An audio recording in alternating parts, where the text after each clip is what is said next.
मिले मुलायम सोने लाल। और ये सिर्फ दो व्यक्तियों का नाम नहीं है, ये दो पार्टियों का नाम नहीं है, ये दो विचारधाराओं का नाम है। वो चुनावी मैदान में ताल ठोक रही है, समाजवादी पार्टी के समर्थन से चुनावी मैदान में उतरेगी और बीजेपी को यहां पूरी तरीके से पटेल को जहां से उनकी सीट चाहिए वो उनको मिलती हुई नजर आ रही है।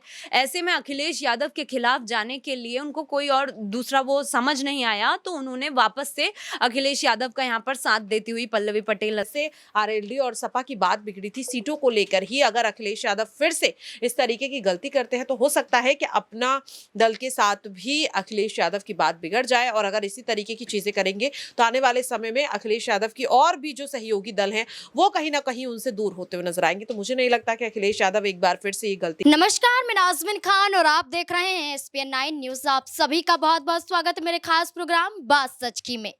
लोकसभा चुनाव से पहले जहां भारतीय जनता पार्टी का खेमा कम होता हुआ नजर आ रहा है, तो वहीं दूसरी तरफ उत्तर प्रदेश में समाजवादी पार्टी कहीं ना कहीं मजबूत होती हुई नजर आ रही है।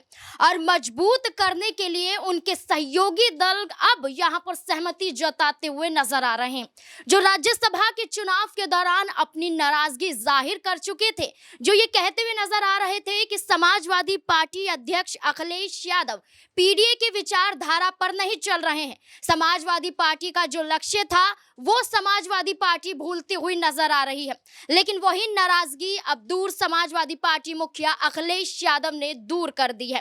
कहीं ना कहीं देखा जा रहा है कि जो विधान परिषद का चुनाव होना है 21 मार्च को, उससे पहले समाजवादी पार्टी की तरफ से 3 प्रत्याशियों का ऐलान किया गया है, वो पीडीए की विचारधारा के अनुसार ही है। वहीं अब लोकसभा चुनाव को देखते हुए भी सीटों का बंटवारा यहां पर होता हुआ नजर आ रहा है। समाजवादी पार्टी की तरफ से 3 लिस्ट यहां पर जारी हो चुकी हैं और चौथी लिस्ट जारी होती हुई जल्द नजर आने वाली है उत्तर प्रदेश में। और समाजवादी पार्टी की तरफ से अपना दल का मेरावादी प्रमुख पल्लवी पटेल को अब एक बड़ी जिम्मेदारी सौंपी जा रही है, इसलिए पल्लवी पटेल भी यहां पर मुखरता से बोलती हुई दिखाई दे रही है। पल्लवी पटेल साफ शब्दों में ये कहती हुई नजर आ रही हैं कि अपना दल और समाजवादी पार्टी एक ही है। भरे मंच से ऐलान करती हैं कि यहाँ पर मुलायम और सोनेलाल एक ही है, एक ही व्यक्ति नहीं है। यहाँ पर व्यक्तियों की बात नहीं है, यहाँ पर 2 पार्टियों की बात नहीं है, यहाँ पर विचारधारा की बात है, ऐसा पल्लवी पटेल कहती हुई नजर आती हैं। पहले सुनिए वो और क्या कुछ कहती हुई नजर आ रही हैं। अपना दल के 29वें स्थापना दिवस पर लखनऊ में हमने नारा दिया था, मिले मुलायम सोने लाल। और ये सिर्फ 2 व्यक्तियों का नाम नहीं है, ये 2 पार्टियों का नाम नहीं है, ये 2 विचारधाराओं का नाम है। और अगर इस विचारधारा को ऊपर से लेके जमीन तक और जमीन से लेके ऊपर तक उतारने का वास्तविक रूप से और 100% प्रामाणिक रूप से हमने काम कर दिया, तो विश्वास मानिए सामाजिक न्याय को स्थापित करने का जो नारा पीडीए का है, उस नारे को हम स्थापित कर पाएंगे और सत्ता बदल पाएंगे। जैसा कि पल्लवी पटेल को आपने सुना, क्या उनको इस बात का जाहिर तरीके से मालूम हो चुका है कि अब टिकट मिलना कंफर्म है, अब उन्हें वो सीट मिलेगी जो कहीं ना कहीं उस सीट पर उनके पिता भी चुनाव लड़ चुके हैं, सोनेलाल पटेल भी उस सीट से चुनाव लड़ चुके हैं और पल्लवी पटेल को वही सीट यहां पर दी जा सकती है, इस बात का संकेत खुद पल्लवी पटेल देती हुई नजर आ रही है। जिस सीट की चर्चा हो रही है वो है फूलपुर। फूलपुर पर अभी प्रत्याशी का ऐलान नहीं है, लेकिन कहा जा रहा है कि पल्लवी पटेल को या उनकी मां कृष्णा पटेल को यहां पर चुनावी मैदान में समाजवादी पार्टी उतार सकती है। इससे जुड़े हुए तमाम सवाल यहां पर बनते हैं। न्यूज रूम में मौजूद है अक्षय, मेरे साथ मौजूद है। अक्षय, पहले तो आपका बहुत बहुत स्वागत है। अक्षय, जिस तरीके से देखा जा रहा है कि अभी पल्लवी पटेल का बयान सामने आया है, मुलायम और सोनेलाल को एक होने की बात करती हुई नजर आ रही है, कहती हैं कि 29वें स्थापना दिवस के दौरान यहाँ पर ये नारा लगाया गया था कि एक ही है, 2 पार्टियां नहीं है, 2 व्यक्ति नहीं है, ये एक विचारधारा है। तो क्या वो यहाँ पर साबित कर रहे हैं कि समाजवादी पार्टी से जो नाराजगी थी राज्यसभा के चुनाव के दौरान वो दूर हो चुकी है? अब यहाँ पर वो कड़ा मुकाबला भारतीय जनता पार्टी को देती हुई नजर आएंगे लोकसभा चुनाव के दौरान। देखिए, बिल्कुल इस बात में कोई दोहराए नजर नहीं आती है। जो नाराजगी की बात थी वो मुख्य रूप से राज्यसभा चुनावों के दौरान देखने को मिली थी। जिस तरीके से राजीव रंजन और जय बच्चन को प्रत्याशी यहाँ बनाया था, जो मुख्य रूप से 3 प्रत्याशी, 3 उम्मीदवार समाजवादी पार्टी के थे, उसमें से इन 2 चेहरों का पल्लवी पटेल ने विरोध किया था, ये कहते हुए कि पीडीए की जो विचारधारा है, पीडीए का जो फॉर्मूला है, उस फॉर्मूले से इतर अब समाजवादी पार्टी की गाड़ी उतर चुकी है, जिसे अखिलेश यादव चलाते नजर आ रहे हैं। पीडीए के ट्रैक से अलग आ गई है। साथ ही ये भी बात कहती नजर आई थी कि यहाँ पर जय बच्चन या जो दूसरे यहाँ पर प्रत्याशी थे, उनसे क्या उन्हें वोट मिलेगा समाजवादी पार्टी को, उन 2 बड़े मजबूत चेहरों को क्या वाकई में वे बड़े मजबूत चेहरे? पहले तो यही सवाल उठता था कि अब उन चेहरों को फिर से राज्यसभा के लिए समाजवादी पार्टी या अखिलेश यादव आगे भेज रहे हैं, उन्हें राज्यसभा में दोबारा भेजने से या कोई नए चेहरे को यहाँ पर लाने से क्या समाजवादी पार्टी का जो जनाधार है वो मजबूत होगा? ये साफ तौर पर वे सवाल उठाती नजर आई थी। और जब राज्यसभा चुनावों के लिए वोटिंग होनी थी तो ये बात भी जग जाहिर हो गई थी कि फोन पर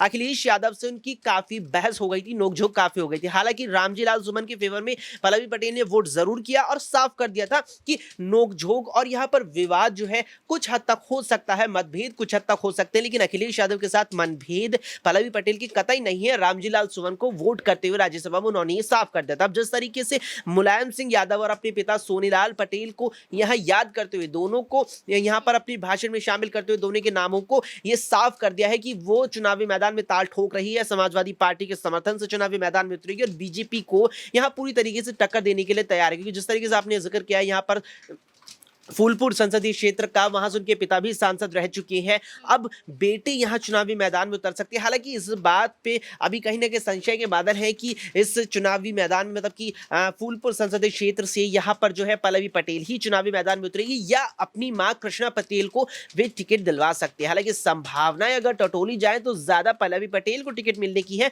लेकिन अब देखना है कि यहाँ पर क्या कुछ होता है। पर यहाँ पर यह स्थिति अब लगभग साफ होती नजर आ रही है कि वे सपा का पूरी तरीके से समर्थन भी कर रही है और चुनावी मैदान में सपा के साथ बीजेपी के खिलाफ उतर भी रही है। एक और सीट की चर्चा होती हुई नजर आई थी अक्षय मिर्जापुर की। कहा जा रहा था कि फूलपुर कहीं ना कहीं ऑप्शन में रह सकती है, लेकिन मिर्जापुर कहीं ना कहीं कंफर्म माना जा रहा था क्योंकि वो उनकी बहन अनुप्रिया पटेल की संसदीय सीट है। अब ये कहा जा रहा है 2 बहनों का मुकाबला होगा तो ज्यादा ही यहाँ पर देखना दिलचस्प होगा। तो क्या लगता है मिर्जापुर अभी बाकी है, क्या मिल सकती है पल्लवी पटेल को ये सीट?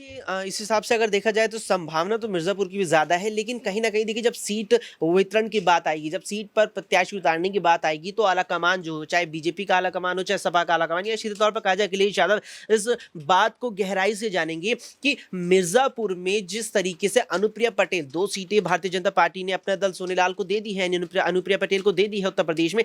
अगर मिर्जापुर से अनुप्रिया पटेल ही एक बार फिर से उम्मीदवार बन के आगे आती है तो वहां पर बीजेपी का क्या वोट बैंक है? देखिए यहाँ पर जो वोट है, अगर अनुप्रिया पटेल के सामने यहाँ जो पल्लवी पटेल है वो मिर्जापुर से चुनावी मैदान में समाजवादी पार्टी की ओर से उतर जाती है तो वोटों का जो बंटवारा होगा, अगर ये कहा जाए कि अनुप्रिया पटेल का वोट बैंक पल्लवी पटेल को मिलेगा या कुछ हद तक ये सेंधमारी कर पाएंगी, तो वो यहाँ पर मैं कहूंगा पारिवारिक जो वोट बैंक रहा है, जो परिवार की विरासत से जुड़ा हुआ वोट बैंक है, उसमें पल्लवी पटेल कुछ हद तक सेंधमारी कर सकते हैं। लेकिन जो भाजपा का, जो बीजेपी का, भारतीय जनता पार्टी का जो कोर वोटर है वो कितना है, वो कितना मजबूत है, कितनी मजबूत बीजेपी खुद अपने प्रत्याशी से अलग हट करके मिर्जापुर में है, इस चीज को देखते हुए पल्लवी पटेल को मिर्जापुर में उतारा जाएगा। अगर मिर्जापुर में भारतीय जनता पार्टी का जो कोर वोट बैंक है वो सपा के कुछ हद तक बराबर भी हुआ या कुछ हद तक अगर ज्यादा भी हुआ तो फिर पल्लवी पटेल के मिर्जापुर से जाने की संभावना बेहद कम हो जाएंगी। देखिए बिल्कुल यहाँ पर पल्लवी पटेल ने जाहिर किया कि नाराजगी नहीं है,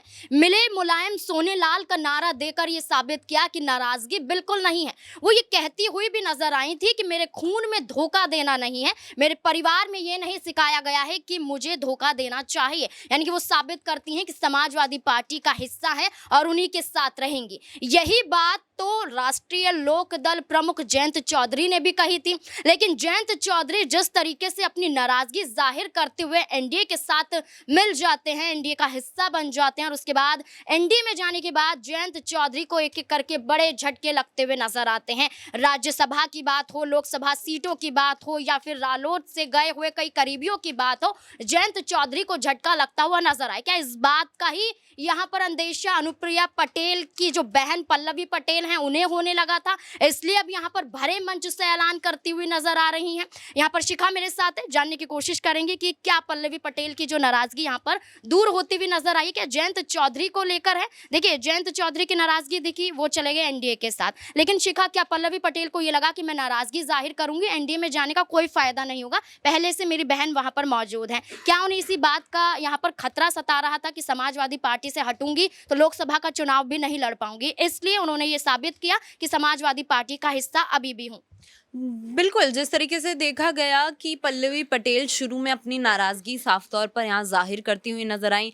उन्होंने साफ तौर पे ये कह दिया था कि मैं राज्यसभा में वोट नहीं करूँगी, सपा का समर्थन नहीं करूँगी। यहाँ पर जया बच्चन और आलोक रंजन को चुना जाता है, तो इस पर पल्लवी पटेल ने साफ तौर पर अपनी नाराज़गी जताई थी, जिसके बाद उन्होंने ये कह दिया था कि वो वोट नहीं करेंगी। लेकिन फिर राज्यसभा में वोटिंग का जब समय आता है तो यहाँ पल्लवी पटेल समाजवादी पार्टी का ही समर्थन करती हुई नजर आती हैं। तो ऐसे में तमाम चीज़ें फिर देखने को मिलती हैं कि कहीं ना कहीं पल्लवी पटेल को जहां से उनकी सीट चाहिए वो उनको मिलती हुई नजर आ रही है।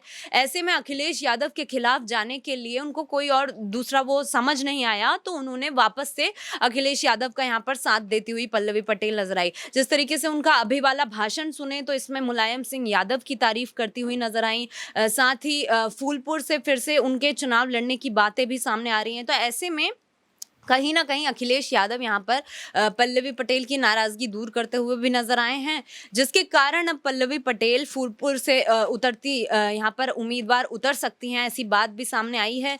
इस पर पल्लवी पटेल कहीं ना कहीं अभी नाराज तो नजर नहीं आ रही हैं, लेकिन ये कहा नहीं जा सकता कि आने वाले समय में पल्लवी पटेल किस बात पर अपनी नाराजगी जताती हुई नजर आती हैं और क्या एनडीए का रुख यहाँ पर अपनी बहन की तरह करती हुई नजर आती हैं, क्योंकि जिस तरीके से पिछले उसमें उन्होंने अपनी नाराजगी जताई थी, तो कहीं ना कहीं ऐसा दोबारा होता हुआ नजर आ सकता है। देखिए, बिल्कुल यहाँ पर पल्लवी पटेल ने नारा दिया, लेकिन पल्लवी पटेल को लेकर फूलपुर की सीट काफी चर्चाओं में है।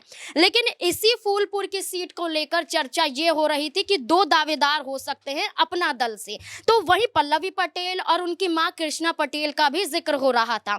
लेकिन ये भी कहा गया था पल्लवी पटेल द्वारा कि अगर पीडीए की विचारधारा आप राज्यसभा में नहीं दिखा पाए तो विधान परिषद के चुनाव में दिखा सकते हैं। अब समाजवादी पार्टी को लेकर यह भी कहा गया था कि अगर कृष्णा पटेल को अगर वो विधान परिषद का चुनाव लड़ाएंगे तो समाजवादी पार्टी के सिंबल से लड़ा सकते हैं। लेकिन यह भी कहा जाता है कि अगर एमएलसी का चुनाव लड़ेंगे तो लोकसभा का चुनाव नहीं लड़ पाएंगे। तो वहीं कृष्णा पटेल का नाम अगर एमएलसी लिस्ट में नजर नहीं आ रहा है, समाजवादी पार्टी जहां 3 प्रत्याशियों को उतारते हैं उसमें नाम कृष्णा पटेल का नहीं है, तो क्या मान लिया जाए कि जो 2 सीटों पर चर्चा हो रही थी उस एक सीट को क्या यहाँ पर कृष्णा पटेल को दे दी जाएगी, क्या उनकी मां को भी उतार दिया जाएगा? प्रज्ञा मेरे साथ मौजूद है। प्रज्ञा, फूलपुर की बात बहुत ज्यादा हो रही है। फूलपुर पर उनके पिता चुनाव लड़ चुके हैं पल्लवी पटेल के। पल्लवी पटेल चाहते हैं कि उनकी मां को ये सीट दी जाए, वहीं पल्लवी पटेल की चर्चा हो रही है। क्या लगता है कि क्या उनकी मां इस सीट से चुनाव लड़ेंगे? क्योंकि मिर्जापुर की भी बात हो रही है, अगर दोनों सीटें अपना दल को दे दी जाती हैं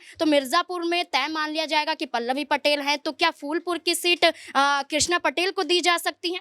देखिए, बिल्कुल यहाँ पर हो सकता है, क्योंकि जिस तरीके से किसी को उम्मीद नहीं थी कि राज्यसभा चुनाव में पल्लवी पटेल सपा के समर्थन में वोट डालेंगे। आप भी जानती हैं कि आखिरी मोमेंट तक सस्पेंस बना हुआ था। हर किसी को लग रहा था कि शायद पल्लवी पटेल अखिलेश के खिलाफ चली जाएंगी। खबरें यहाँ पर ये भी कहीं सामने आ रही थी कि अखिलेश और पल्लवी पटेल के बीच काफ़ी नोकझोंक हुई है। लेकिन जैसा कि पल्लवी पटेल हमेशा कहती है कि गद्दारी उनके खून में नहीं है, दोनों पार्टियां एक साथ हैं। तो अगर पल्लवी पटेल इतनी बड़ी बात कह रही है, अगर वो सपा के साथ वफादारी निभा रही हैं, तो मुझे लगता है कि अखिलेश यादव को भी कहीं ना कहीं उनके बारे में सोचना चाहिए। क्योंकि जैसे आरएलडी और सपा की बात बिगड़ी थी सीटों को लेकर ही, अगर अखिलेश यादव फिर से इस तरीके की गलती करते हैं तो हो सकता है कि अपना दल के साथ भी अखिलेश यादव की बात बिगड़ जाए। और अगर इसी तरीके की चीजें करेंगे तो आने वाले समय में अखिलेश यादव की और भी जो सहयोगी दल हैं वो कहीं ना कहीं उनसे दूर होते हुए नजर आएंगे। तो मुझे नहीं लगता कि अखिलेश यादव एक बार फिर से ये गलती करेंगे। और अगर फूलपुर सीट से जैसा कि आपने कहा कि कहीं ना कहीं पल्लवी पटेल और उनका परिवार मजबूत स्थिति में है, तो अखिलेश यादव भी चाहेंगे कि इस सीट से एक ऐसे कैंडिडेट को उतारा जाए जिसकी जीत की संभावनाएं ज्यादा हो। जी बिल्कुल, यहाँ पर एक तीर से दो निशाना अखिलेश यादव करते हुए नजर आ सकते हैं और पल्लवी पटेल की और उनकी मां कृष्णा पटेल की नाराजगी को दूर कर सकते हैं। अब देखना होगा कि समाजवादी पार्टी की जब चौथी लिस्ट यहाँ पर जारी होती हुई नजर आएंगी, क्या जिन सीटों की चर्चा की जा रही है और जिन सीटों पर जिन नामों की चर्चा की जा रही है, क्या तय अनुसार होंगे या फिर कोई बड़ा फेरबदल समाजवादी पार्टी प्रमुख अखिलेश यादव करते हुए नजर आ सकते हैं। इस मुद्दे को लेकर आपकी क्या राय है, कमेंट सेक्शन में जरूर बताएं। देखते रहें SPN9 न्यूज़। धन्यवाद।